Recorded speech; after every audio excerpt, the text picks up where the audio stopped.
We've been buying water from them.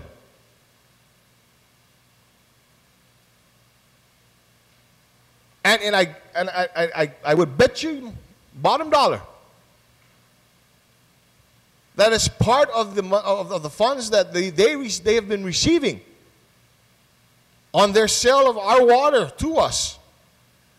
That part of that cost included the improvements and the enhancements and the construction of that system. And then we're going to pay again?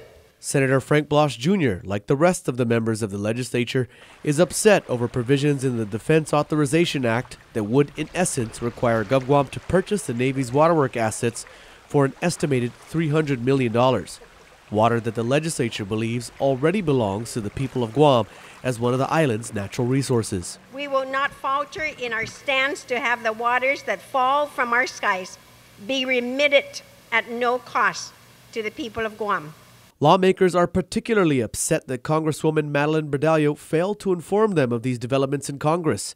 In fact, it was the resolution's author, Senator Tom Atta, who first discovered this when his staff was combing through the rather extensive defense funding law. Apparently, the delegate's office apparently felt that the provisions in the National Defense Authorization Act were acceptable and appropriate for Guam.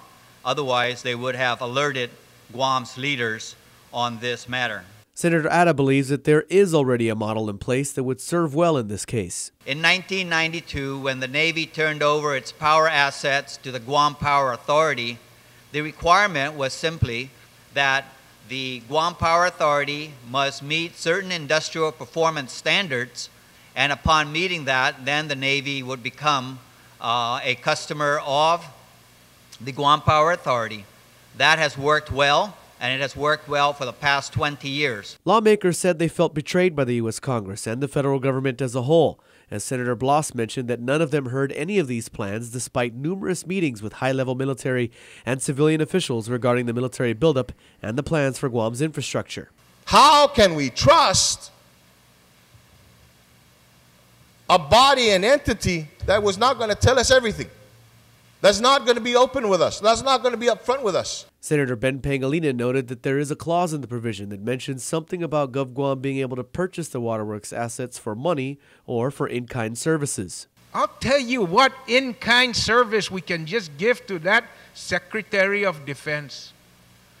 How about all the medals of our Chamorro soldiers, all the coffins that draped all the flags that draped their coffins when they came home in coffins? How about we give them that for FENAC?